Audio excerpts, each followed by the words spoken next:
Right then, this is a quick walk around video on a bit of a windy day, so I hope you can hear me. This is a wonderful car. This is a Honda CR-V 2.2 Black Edition, diesel automatic. It's covered just 48,000 miles and in absolutely beautiful condition. Really handsome cars, the Black Editions, side steps fitted, Black Edition alloys, grille, high level rear spoiler, and the lower bumper sections as well. Going around the car for you, front of the car lovely and clean, lights and lenses are clear and intact, bumpers very clean indeed. Likewise, bonnet of the car showing hardly a stone chip anywhere on there at all.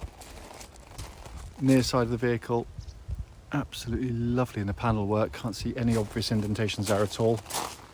Near side front alloy really good. Panel work again, it's been washed off but not polished, so I mean, it just gives you an idea of how good the natural luster on the paintwork is. Someone's loved this car. Rear alloy again, absolutely lovely. My favourite angle for these cars with these kits is definitely from the back 3/4 here. It just gives the car a lovely stance. It's not overdone, subtle, but works absolutely beautifully. Going around the back again, all incredibly clean. Offside, driver's side of the car, again absolutely smooth in the panels, can't see any obvious indentation there again. Rear alloy, again lovely condition.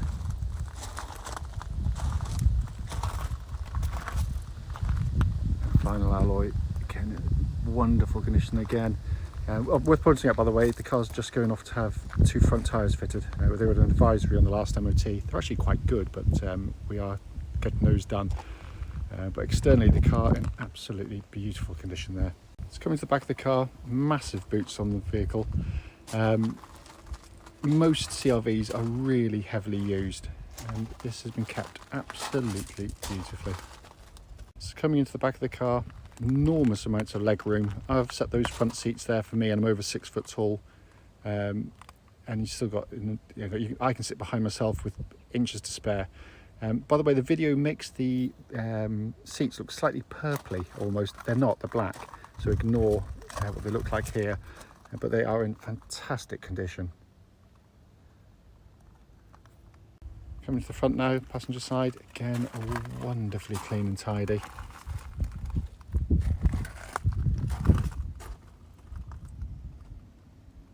So finally, driver's door card, again really clean.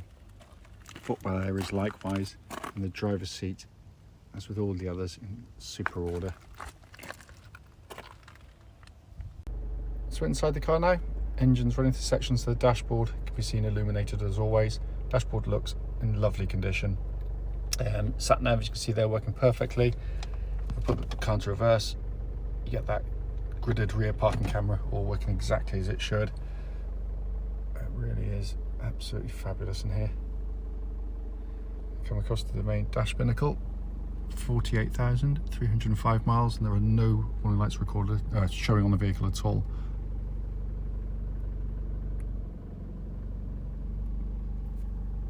Finally, just to show you, owner's manual pack and lock and wheel nut key, both here and present with the car.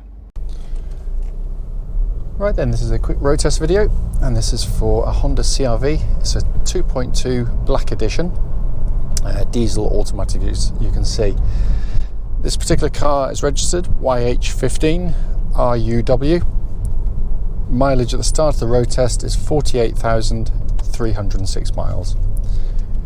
The reason we do all of our videos is very simple indeed. We want to ensure that if anyone is online looking at our cars, they actually get to see the car we're advertising actually in operation. Unfortunately, we've, like many people, been to go and see cars which have looked perfectly good in descriptions and in photographs, only to get there and find out when you drive it there's an issue that shows up obviously whilst driving the car, so hence that's why we do it. We also do it on these very quiet country roads, very close to our premises, and this actually forms part of the road test route we take our customers on, so hopefully then it'll be representative of what you'd feel yourself should you be offered a test drive in a car. So coming to the car, turn the key, engine starts absolutely instantly. settles to a completely smooth, even idle.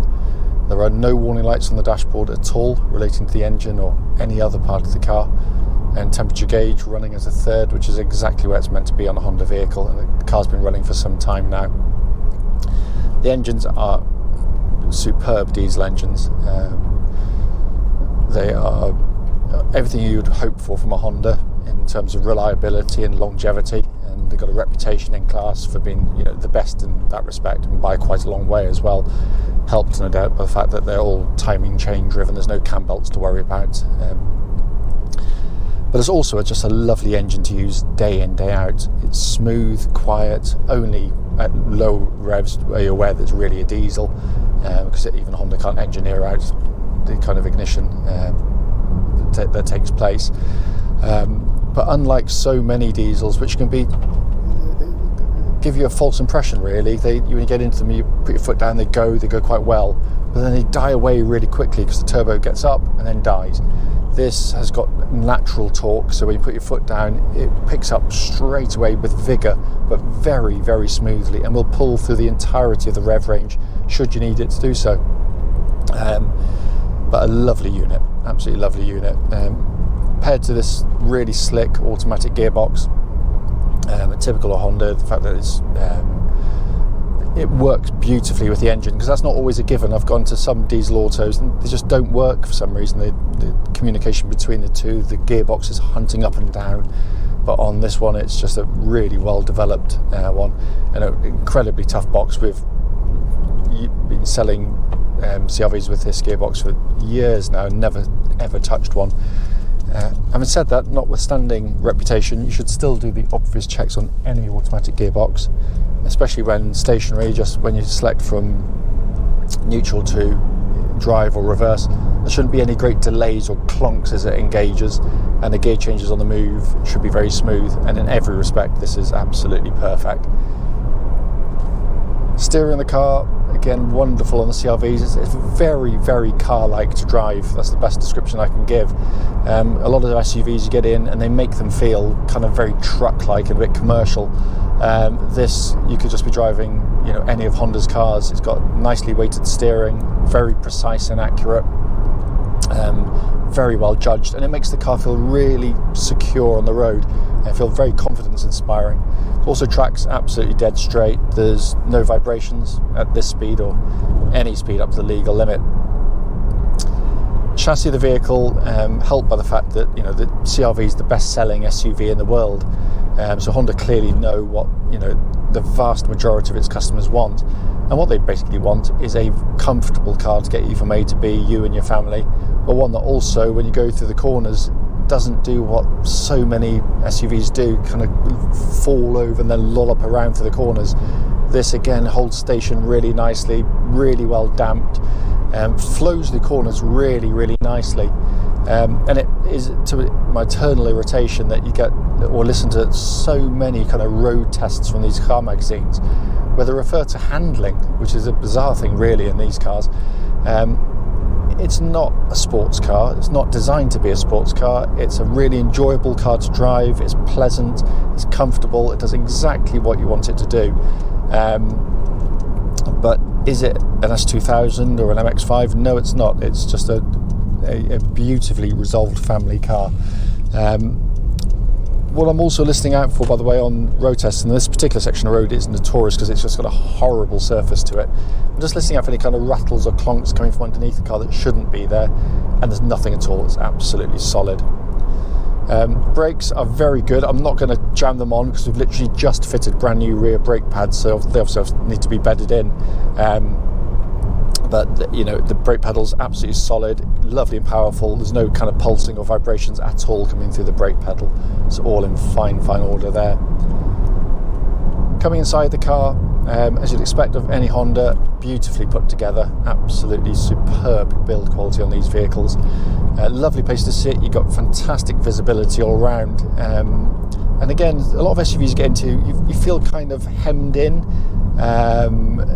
with a kind of a sense that you kind of, there's blind spots. This has got really good visibility, and I can see the bonnet, which is a miracle on modern cars. Quite often you just can't even see them. The visibility as you're driving on roads like this is fantastic. You look behind, it's brilliant. You've got these massive wing mirrors on either side, which gives you a really good sense of obviously what's going on around you. But it all just comes together to make it, again, just a very, very nice car to drive, because it's, it's a very well equipped interior, but it's not one also that phases and you don't get in and think, oh crikey, where do you start? You've got a nice, simple, easy to use sat nav, a dual zone climate control system, which obviously offers you the chance to have different temperatures side to side if you so wish. That pumps out absolutely ice cold air, by the way. Switch gear, as always with Honda, has that wonderful quality of actuation, which they do absolutely brilliantly, and is kind of goes rather unnoticed by some people, in all honesty.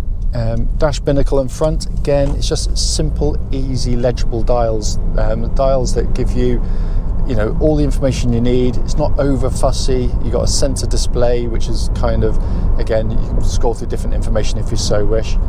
A small diameter steering wheel, leather bound, feels absolutely great in hand, feels pretty much as new to use as well, and everything working exactly as it should. The only thing that's notable by its absence is a four-wheel drive button, because there isn't one. This is a four-wheel drive version of the CR-V, but basically it does it for you. Honda again worked out brilliantly that most people will be doing as I am today, just driving along in perfectly good conditions where you don't need four-wheel drive on. Problem with that, having permanent four-wheel drive, is by definition it is on the whole time, so you're going to get through your tyres more quickly, you're certainly going to use more fuel, and it puts more mechanical stress through the car. The way this works is ever so simple. It basically senses if the front wheels start to lose grip and instantly brings in the four-wheel drive seamlessly to give you four-wheel drive, and it is genius. We have a CR-V, we tow a caravan this time of year when it gets a bit muddy, never come close to getting stuck with one. And because it's infrequently used, its reliability is legendary. We've in touch wood or whatever, we've never in all the time selling Hondas touched the four-wheel drive system on any of the cars using it. As I said at the start of the video, the point, brief as it might well be, it's a bit murky today, so I do apologise, is just to show the car operating, but this drives perfectly, absolutely perfectly. If you've got any questions at all, don't hesitate, do give us a call.